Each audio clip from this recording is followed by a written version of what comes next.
This was a movie that John had kind of came up with sometime during the pandemic, and he started calling and saying, here's the story, and it kind of goes like this, and I'm kind of figuring out where it goes, and he would kind of, over the course of many months, start parsing out the entire story and working it out in in a storytelling way, and then he wrote the script.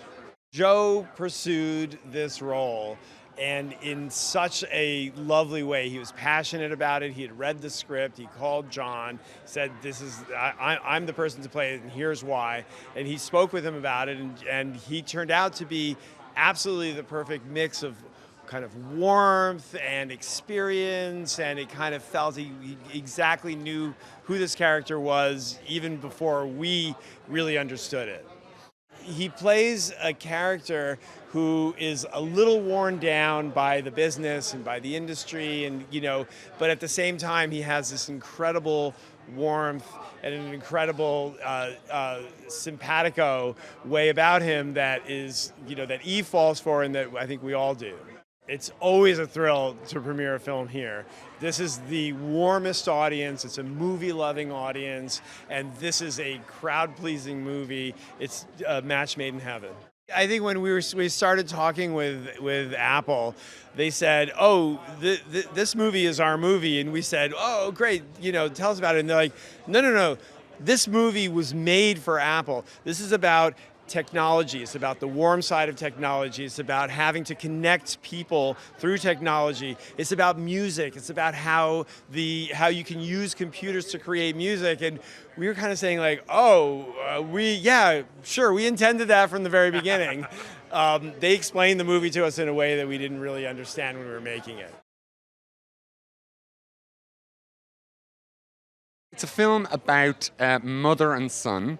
And it's about it's a dysfunctional family, and it is about the repair that this couple make to their lives through music. And it's lots of songs, and it's funny, and it's got a great cast. I got blessed with this one, I have to say. Everything aligned on this movie. It was, Eve is a revelation. Joe brought so much to this role that could have been a small role. He plays a guy in LA. Who's a singer-songwriter. This kid, Oren Kinlan, I don't know if you've met him yet, is a beautiful young actor, real still, a killer. And of course, Reynor, my old friend, my wife's in the movie, my kids play little roles in the movie. Everybody wanted to be there. It didn't feel like we were making a movie, it felt like we were in a band together. It was an unusual musical for me because it wasn't just about writing, the best song, which is normally what you're trying to do in a musical, like give me the best song that you got. This was different. It was a bit more bespoke to the characters. When as you know in the movie, she's learning the guitar, so she's not going to be, James Taylor up and down the fretboard. He's a failed singer-songwriter, so he's not going to be knocking out the Ed Sheeran hits. And the kid is, working on GarageBand on his laptop and listening to drill music and hip hop and soaking it all up. So he's not going to be, a whiz kid yet. What does that sound like? So it was really fun for us to try and figure out the parameters of this thing, how it was going to sound, and that it sounded plausible and believable for an audience. I don't know if I could do just a drama now. I've gotten so used to pausing the drama and taking a break and having my characters pick up guitars or pianos or, bass guitars and sing, and just pausing things and percolating and letting it sit for a while. So it's very different. I mean, and it's in many ways, it's a great thing to be able to fall back on occasionally when you need a sort of a rest in the movie. And I like to just put that right up front rather than have it as score in the background. Why not just put it in the drama of the character? So that's kind of what I've been doing for the last few years, and it's kind of working for me now in a nice way. Well, obviously it's my first major role in the film, so my dad's an actor, and I've always been doing self-tapes with him. I'd used to read the lines for him, and I kind of got into it that way. I'd get really into the characters, so that's how I kind of got into acting. And then obviously I came home from school one day and I got an audition to be in John Carney's hit new film, so I was always eager to take it, and I'm here now at TIFF, which is just amazing to say the least. Max is a very rebellious kind of character. I think he kind of just has an off relationship with his parents in general. He hates the world. He's trying to find his place in it, and I think really adds to his character. He's kind of a social chameleon almost. Eve's an incredible actor. Eve's just a phenomenal person to be around, let alone even work with. I mean, she's incredible. Every time she steps onto set, everyone kind of is in awe watching her. I was at some points, took me out of the scene a little bit. I was kind of baffled just watching how good she was. But no, Eve's an incredible friend to me. She's really kind and patient and just the best kind of co-partner you could ask for. I've never sang or had any musical experience, so the entire singing and rapping was an entirely new kind of process to me, which was still amazing. I still enjoyed every minute of it, but it was definitely new. A really important advice that stuck with me was from Joseph Gordon-Levitt. He told me that to enjoy the business as like it's an important, enjoy the art of acting because it's really important and like just an amazing thing to have in the world that we can watch movies and enjoy them in cinemas and whatnot. So it's just incredible. I think that this movie really shows that you don't need to blow up buildings or have car chases to tell a story that's going to touch everyone and feel big and feel universal, and that the reality is that we're all hungry for stories that speak to like the little universal truths of our lives and the things that we all deal with, but that feel huge. The movie, I think, does a really good job of feeling universal while being super, super specific, which is what John does so well. I wish that we could take credit for this fabulous cast, but as with so many things in this film, it was John Carney. I mean, you know, Jack Reynor, we had all worked with before on Sing Street, who John loves and we love, and was, you know, someone that he had in mind for the part of the ex-husband from the beginning. But, you know, Eve, it was Eve he had known since she was like 13, and they met, and I think within about 15 minutes of Zooming, they both were like, there's no one else to play this part except for Eve Hewson. There's no better partner that we could be working with than Apple TV+. You know, we went into Sundance where the film initially premiered without a distribution partner, and we came out of it with them. And it was funny in selling it. We all looked at each other and we were like, we made this movie for Apple without even knowing it. And it's been just a match made in heaven since. And we couldn't think of a better partner to put this movie out into the world than Apple. It was so exciting doing this in Dublin. It was a film that is so unique and specific to Dublin and to a very specific part and neighbourhood of Dublin. And we had great support from the people that were around us.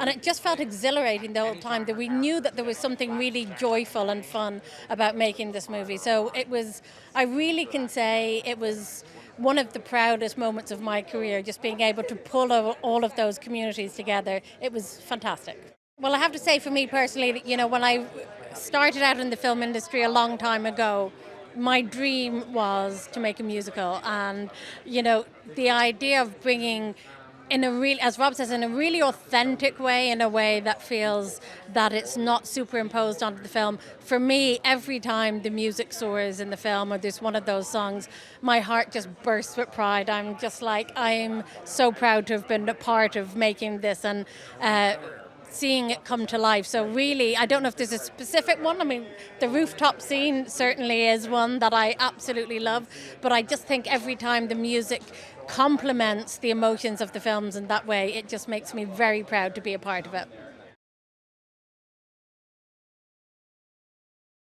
I'm kind of a little bit flabbergasted by the magic of the whole event. I don't know what I was expecting, you know, but this is a beautiful theatre to launch our little film, you know.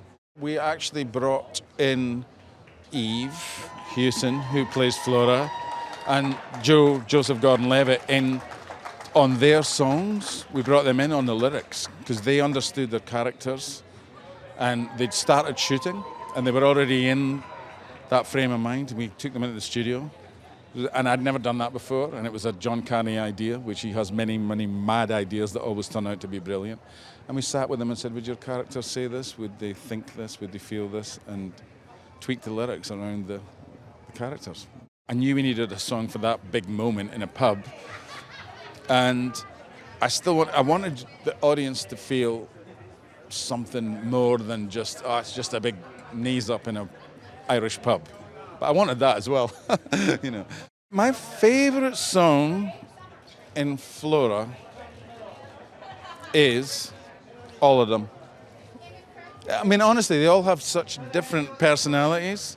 It would be like I honestly couldn't choose because they do something different. Every one of them has a different function.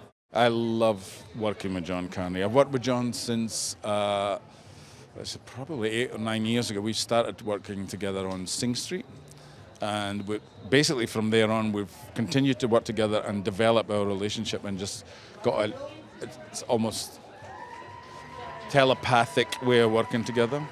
The fact that Eve's dad is Bono, who's actually a hero of mine, I couldn't allow that to intimidate me, but it did. John told me last week that he'd had a conversation on the phone with Bono, and Bono loved the music, and that was like a huge relief. But it took, I didn't get that for a year, but all the way through working on it, a lot to live up to.